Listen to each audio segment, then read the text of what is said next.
Bienvenue sur Teach, votre mission d'enseignement et de maturité spirituelle. Cette émission a été conçue, et je ne cesse de le répéter, pour le perfectionnement de saints, pour que vous deveniez un véritable disciple de Jésus-Christ aguerri, exactement comme le Maître lui-même l'est.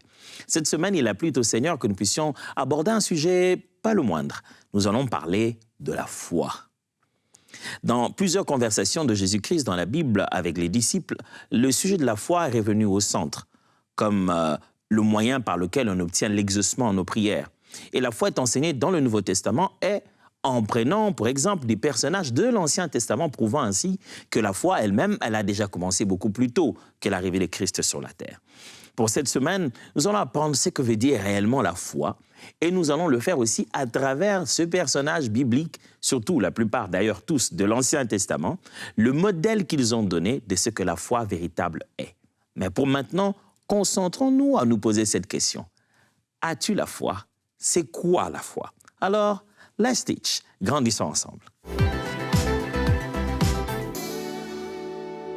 Il y a un verset biblique inévitable lorsqu'il s'agit de parler de la foi. Parce que ce verset me fait penser souvent à l'école, quand j'étais à l'école. Vous savez, quand on était à l'école, je ne sais pas ce qu'il en est de vous, mais j'avais pris l'habitude de savoir que quand on doit étudier un nouveau concept, l'enseignant commençait toujours avec une phrase genre la physique. La physique est, il y a toujours le verbe être qui commençait pour démarrer la définition. Et la Bible ne fait pas beaucoup de définitions comme ça, c'est très rare. Mais ce texte est si riche parce qu'il me rappelle beaucoup cette définition. Surtout dans la version Second, ça démarre en disant « La foi est une ferme assurance des choses que l'on espère et une démonstration de celles qu'on ne voit pas ». Mais on va la lire dans la version Parole vivante. On va comprendre ensemble que veut dire réellement la foi. Hébreux 11, 1 à 3. Et qu'est-ce que la foi ? C'est une ferme confiance dans la réalisation de ce qu'on espère. C'est une manière de le posséder déjà par avance. Croire, c'est être absolument certain de la réalité de ce qu'on ne voit pas. Si les hommes d'autrefois ont été approuvés par Dieu, c'est parce qu'ils ont eu cette foi-là. C'est la foi qui nous fait connaître que l'univers a été créé et ordonné par une parole de Dieu, c'est-à-dire que le monde visible est sorti du néant et que tout ce qu'on voit procède de l'invisible. Belle traduction, n'est-ce pas? Le livre aux Hébreux, on n'a pas souvent attribué ça à un auteur en particulier. Quoi qu'il en soit, certains pensent à Paul, mais quand on regarde dans la structure, on se rend compte que c'est très, très différent. Mais l'auteur des livres aux Hébreux semble écrire à des chrétiens, mais d'origine juive, qui ne vivaient pas certainement à Jérusalem. Pour la plupart, on a l'impression qu'ils vivaient à Rome. Mais la tribulation étant devenue forte dans la communauté juive vivant justement à Rome, on se rend compte que les Juifs qui se convertissaient au christianisme faisaient en sorte que les Romains, à cause de cela, se disaient « votre religion, judaïsme, qui était considéré comme une religion légale, et que le christianisme a été considéré comme une religion illégale, considéré comme une sorte de secte parce qu'ils n'avaient aucune représentation dans la ville, pas de temple, rien du tout.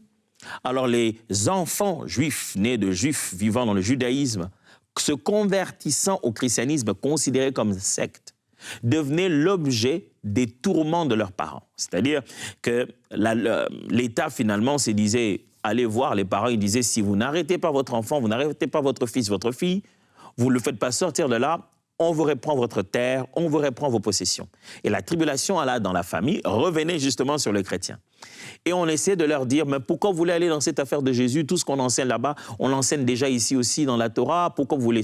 C'est pourquoi l'auteur du livre aux Hébreux fait beaucoup de démonstrations de l'Ancien Testament. Il parle de Jésus comme souverain sacrificateur. Il fait référence aux gens de l'Ancien Testament parce que ses interlocuteurs, sa destination, ce sont des gens qui comprennent très bien l'Ancien Testament. Et ici, il arrive au point où il veut leur expliquer la foi. Le salut par la foi, le concept de la foi. Il en arrive à ce point où il va expliquer que tout ce que nous sommes en train de faire est basé sur la foi. Alors, c'est quoi la foi? Il se permet de donner une définition qu'il faut regarder attentivement. Il dit, la foi est une ferme confiance. Durant toute cette semaine, je reviendrai d'une manière ou d'une autre à ceci. Il dit, la foi est une ferme conscience des choses, ferme confiance dans la réalisation de ce qu'on espère. C'est une manière de les posséder déjà par avance. Wow. Je vais couler ça calmement durant toute cette semaine. Et vous allez voir combien c'est juste, wow, fantastique. Je comprends pourquoi Tozer a dit un jour, on lui a posé la question, mais Dieu, ton histoire de Dieu là, ces histoires de Jésus, ça manque de logique et tralala, la foi, c'est quoi? Et il dit une belle phrase que je retiens, il dit, c'est tellement incroyable cette histoire de Dieu qu'il me faut la foi pour croire. Il dit, vous me dites que ça ne tient pas la tête, c'est incroyable. Il dit, c'est justement pour ça que j'ai besoin de ma foi, pour croire. Alors, j'aimerais aujourd'hui tenter de donner des affirmations qui nous permettraient de comprendre cette définition de la foi. Première affirmation, la foi est une certitude, non une tentative. La foi est une certitude et non une tentative. La foi sait, elle n'essaye pas. La foi est garantie du résultat. La foi ne se dit pas, essayons et voyons ce qui va arriver. Ça, ce n'est pas la foi. La foi n'est pas une espérance. Elle est une assurance de choses qu'on espère. C'est-à-dire que la foi est une certitude. Je ne sais pas si ça vous est déjà arrivé de vouloir faire quelque chose avec quelqu'un et qui vous dit « Est-ce que tu es vraiment sûr? T'en es vraiment, vraiment, vraiment sûr ?» La foi, c'est le fait d'avoir une certitude des choses qu'on n'a pas encore vues, comme si on les avait déjà vues. Et on a cette certitude maintenant. On n'attend pas que ça arrive pour qu'on ait la certitude. On a cette certitude qui l'a fait arriver. C'est pourquoi on apprendra ça dans le reste de la semaine. Vous comprendrez ce qu'on appelle la foi de Dieu. Quand Dieu dit une chose, il n'espère pas que ça va arriver. Dieu n'espère pas. Pourquoi? Parce que s'il espère, il s'attend à ce qu'il y ait de concours des forces et d'occasions et des circonstances qui vont permettre l'accomplissement de cela. Du coup, il perd le contrôle de la réalisation de la chose et il n'est plus Dieu. Dieu donc n'espère pas, il ne s'attend pas que ça se fasse. Quand il dit, il est certifié. Il a la certitude que ce qu'il dit se fera comme ça. La foi, mes frères et sœurs, n'est pas une tentative. On n'essaye pas pour dire « Ah, essayons de croire, on va voir ce que ça va donner. » Non, on a vu ce que ça va donner, je vais y arriver. On est certifié de ce que ça va donner à la fin et on y croit. Regardez ce bel exemple dans Marc chapitre 5, versets 25 à 29. Marc chapitre 5, versets 25 à 29. Or, il y avait une femme atteinte d'une perte de sang depuis 12 ans. Retenez, 12 ans. Elle avait beaucoup souffert entre les mains de plusieurs médecins. Elle avait dépensé tout ce qu'elle possédait. Elle n'avait approuvé aucun soulagement, mais était allée plutôt en empirant. Ayant entendu parler de Jésus, elle vint dans la foule par derrière et toucha son vêtement, car elle disait, si je puis seulement toucher ses vêtements, je serai guéri. Pas, je touche ses vêtements, on va voir ce que ça va donner. Non. Si je pourrais seulement toucher ses vêtements, l'avenir est clair. Au même instant, la perte de sang s'arrêta. Elle sentit dans son corps qu'elle était guérie de son mal. Waouh! Ça, c'est ce qu'on appelle la foi. Est-ce que tu as la foi? Parce que la foi, elle est une certitude. Elle est garantie maintenant. Elle n'est pas une tentative. On va essayer, on va voir ce que ça va donner. Ayons la foi. La foi n'est pas un accompagnateur de l'essai. La foi n'est pas un booster de la tentative. La foi est une certitude de la finalité qui donne un apaisement au commencement. C'est-à-dire que tu sais tellement que ça arrivera qu'en démarrant, tu démarres avec connaissance de cause. La foi est donc, mes amis, une certitude et non une tentative. Avec la foi, on n'essaye pas. Avec la foi, on sait déjà bien avant. La foi, donc, n'est pas une sensation, ce n'est pas un sentiment, mais c'est une connaissance, j'allais presque dire une pré-connaissance. On sait comme on sait après, on le sait avant. C'est ça le jeu de la foi. Avec la foi, les gens ont toujours ce problème avec les temps. Soit que la foi, il faut la placer maintenant pour voir demain, ou la foi, est-ce qu'on croit à demain ou on croit en maintenant? Il y a toujours ce jeu du temps avec la foi. Voilà comment je peux t'aider à comprendre ça. La foi, c'est que celui qui est au présent a déjà une certitude de demain, comme si demain était hier. Je vais répéter ça. La foi, c'est le fait que celui qui est au présent, là, maintenant, devant une situation, est garanti, sait dans son âme, pleinement dans son cœur. Il est garanti de la finalité, comme si la finalité, qui est censée être dans l'avenir, comme si cette finalité était déjà une expérience passée qu'il avait déjà vécue. Je vous dis aujourd'hui, vous pensez que si on met de l'eau dans le sucre, ça aura quel goût? Vous dites quoi? Ah, j'ai la foi que ça pourrait être sucré. Bien sûr que non. Vous dites, ça sera sucré. Comment vous le savez? J'ai déjà bu de l'eau avec du sucre. Pour rien au monde, ça va changer à moins que ça ne soit pas du sucre. De l'eau avec du sucre, c'est de l'eau sucrée. J'en ai l'expérience. Même quand j'en parle, il y a un peu le goût qui monte sur ma salive. Parce que j'en ai l'expérience, la mémoire, j'ai tout ça. Eh bien, la foi, c'est posséder toute cette certitude, mais devant une situation qui est nouvelle. Ce n'est pas une expérience que tu es en train de tenter à nouveau, mais cette situation, elle est nouvelle, elle est inconnue. Mais tu as les certitudes, toute forme de certitude nécessaire dont on a besoin, comme si tu étais déjà passé par là. Mais tu as cette certitude-là maintenant, avant même de s'engager dans la chose. Quand tu as ça en Dieu, ça s'appelle la foi. Quand tu as ça dans les promesses de Dieu, ça s'appelle la foi. Tu es garanti dès à présent. Mon frère, ma sœur, j'aimerais t'encourager à avoir la foi. Ouh, c'est beau la foi. La foi, c'est une folie. C'est une véritable folie. Ça va défier toutes les règles que tu connais du raisonnement, toutes ces règles de logique et de raisonnement. C'est que humain. La foi, c'est au-delà du visible, c'est au-delà du physique. La foi, ce n'est pas faire confiance à la règle et au principe d'Archimède. La foi, c'est faire confiance au Dieu qui a fait maintenir cette règle-là. Vous savez, aujourd'hui, on a confiance que quand on va démarrer, on est dans l'avion, vous mettez vos ceintures, on va décoller. On est sûr que le monsieur ou la dame, lorsqu'elle va pousser comme ça, l'engin va monter. Et ça sera toujours comme ça. Pendant qu'on est conscient que les premiers qui ont tenté ça en sont morts, il y a eu des expériences, il y a même d'accidents jusqu'à aujourd'hui. Mais on est tellement certifié que ça va se faire parce que les nombres de fois où ça réussit sont plus élevés que le nombre de fois où il y a eu des pépins. Et s'il y a eu des pépins, ce n'est pas que la règle a été brisée. Ce n'est pas que la règle n'a pas marché, devrais-je dire. C'est simplement qu'on a manqué un élément dans le principe.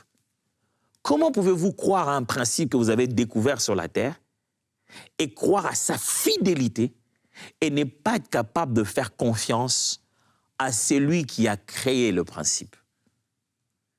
Et croire que lui pourrait avoir un bon matin un problème de compétence et que lui ne saurait pas être fidèle à lui-même. Dieu peut donc créer des principes qui fonctionnent de soi fidèlement, en boucle. Et lui ne peut pas être fidèle de par sa nature et sur sa parole. Frère, as-tu la foi? La foi n'est pas une tentative, elle est une certitude. Deuxièmement, la foi est un regard clair du futur. J'ai choisi ces mots avec but. La foi est un regard clair du futur. Souvent, on aime dire que la foi, nous ne croyons pas en ce que nous voyons. Nous croyons dans notre cœur. C'est vrai, la Bible le dit, que nous ne marchons pas par la vue, nous marchons par la foi. Mais la foi n'est pas aveugle.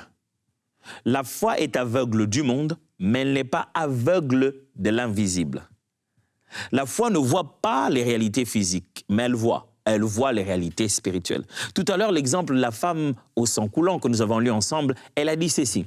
« Si je peux seulement toucher les pans de sa robe, je serai guérie. » Et elle a une vision claire de comment les événements vont avoir lieu. La foi, donc, est un regard clair du futur. C'est lui qui a la foi, a vu. Il a vu dans un espace vide la chose qui va combler à cet endroit. Il a vu dans une situation difficile comment les choses vont se changer. Jésus aimait dire ceci. Si tu as la foi, même comme un grain de moutarde, un grain de sénévé, tu dirais à cette montagne, ôte-toi d'ici, va là-bas. Une vision claire de où se trouve la montagne et où tu veux aller la placer. La foi a vu. C'est pourquoi la foi est têtue. Parce qu'elle voit ce que vous ne voyez pas. Quand vous avez la foi, vous avez une vision claire du futur. Ça va se faire. Est-ce que c'était un songe? Non. Est-ce que c'était une prophétie? Non. Les yeux de mon cœur ont été ouverts, que j'ai une conviction comme si c'est avec ses yeux physiques que j'ai vu ça. Cet avenir va s'accomplir comme ça. Cette femme se voyait déjà guérie. Elle dit, je toucherai le pan de sa robe et je serai guérie. Je ne sais pas s'il avait la même foi. Si elle se voyait comme ça quand elle allait près des autres médecins qui tentaient de l'aider. Elle qui est passée par plusieurs endroits pour se faire guérir. Là, soit dit, quand vous lisez les commentateurs, vous découvrirez que parmi les méthodes qu'on aurait pu appliquer pour la guérison de cette femme, pour sa situation de sang coulant pendant 12 ans, parmi les méthodes qu'on aurait pu appliquer, c'est une des méthodes consiste à lui faire boire de l'huile de palme chauffée. Une autre méthode consistait à pouvoir l'enterrer, enterrer vivant jusqu'au cou dans le sable chaud. Elle devait rester pendant toute la journée. Imaginons que cette femme ait passé réellement par toutes ces choses. Des choses plus complexes par lesquelles on se dit c'est tellement compliqué qu'en fin de compte, ça doit marcher. Ça n'a pas marché. Pour une femme qui est passée par des choses possiblement autant compliquées, les pans des vêtements, vraiment, les vêtements seulement, elle qui a cru, qui a bu, qui est entrée, certains font faire des pratiques de marcher sur le feu. On lui a peut-être fait faire des choses.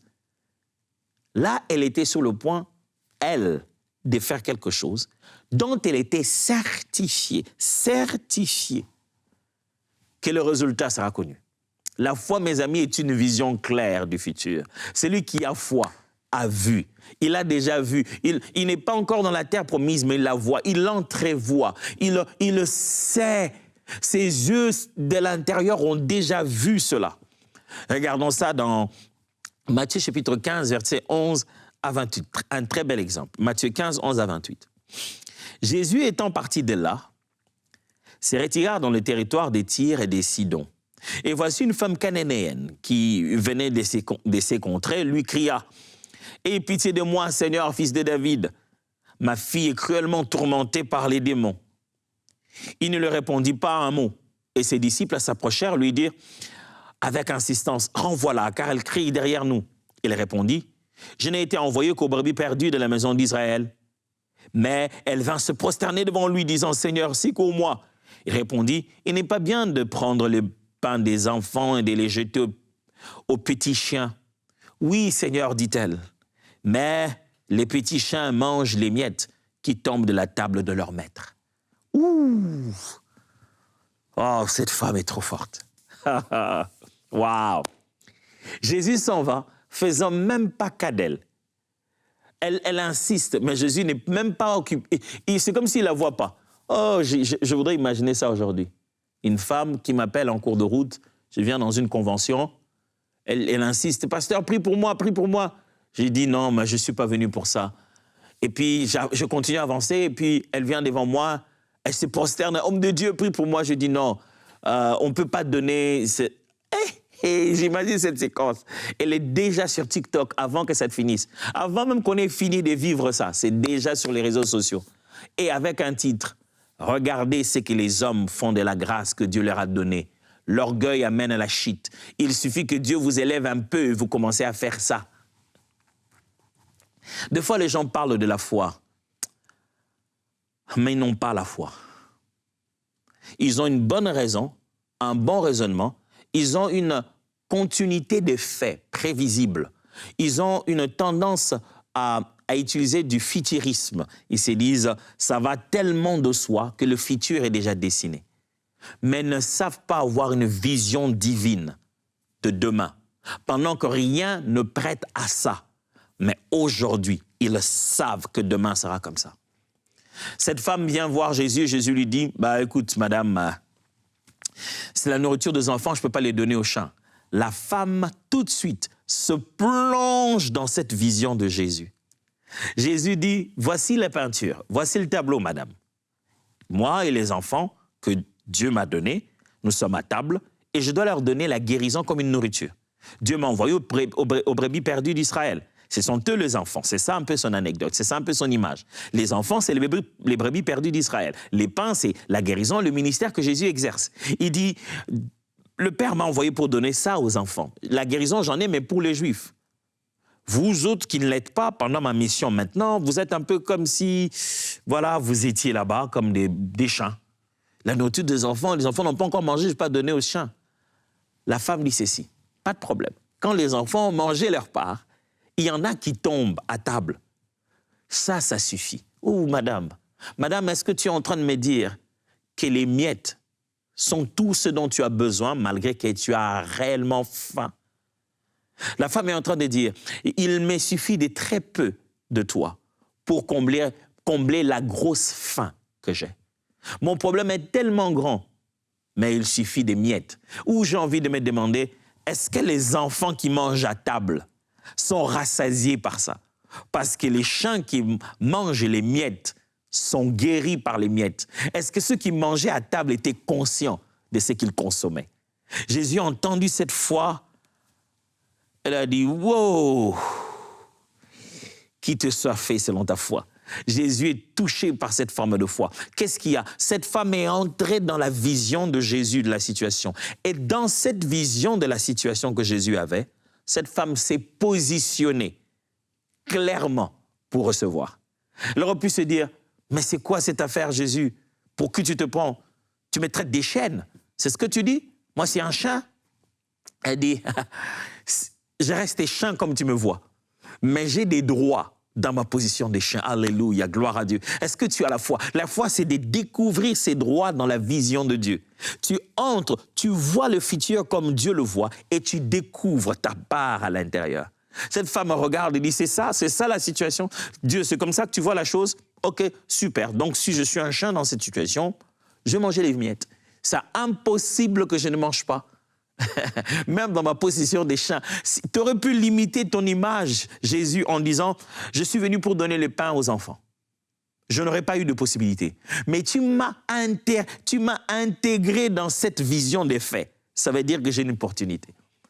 Puisque tu m'as donné même une place des chiens, ça me suffit. Alléluia. Gloire à Dieu. Mes amis, la foi, c'est quelque chose, quand on en a, on sait qu'on en a. Quand quelqu'un a la foi, tu sais qu'il est passé de l'autre côté. Tu peux le regarder dans les yeux, tu te rends compte qu'il a une vision bloquée, claire, il sait ce qu'il va. Tu peux pas le raisonner. Il y est à fond parce qu'il a une vision claire. Ce qui le fait réveiller le matin, ce n'est pas hier, c'est demain. Il sait que demain est tellement là que ça devient l'essence qui fait fonctionner son moteur et son véhicule. La foi. Est-ce que tu as la foi? Est-ce que tu te réveilles un matin en disant, ah, on va voir, hein? On va voir, et non seulement la foi. Non, non, non, la foi a déjà vu. C'est parce qu'elle a vu qu'elle est là. Vous savez, quand quelqu'un a la foi, il ne sait même plus à dire « ayons la foi », parce qu'il a. Il a. Et son langage a déjà changé. Il le sait, il a la foi, il est convaincu. Et cette femme avait une vision claire de sa position. Ma situation, aussi complexe puisse-t-elle sembler, c'est la situation de ce chien. Chien, oui, je suis d'accord, mais chien qui va manger. Ce n'est pas parce que je suis un chien que je ne veux pas manger. Je veux manger même les miettes. Et vous imaginez son enfant, elle dit l'enfant était cruellement malade. Restons dans l'image de Jésus. Un enfant cruellement malade a été guéri des miettes. Oh. C'est-à-dire, restons dans cette image, la puissance qui a opéré la guérison dans cet enfant est considérée par Jésus comme des miettes de ce qu'il avait vraiment prévu de donner. Il dit, ce sont les restes. J'étais venu principalement pour ceci pendant cette saison. Ce n'est pas vraiment vous que j'ai visé d'abord.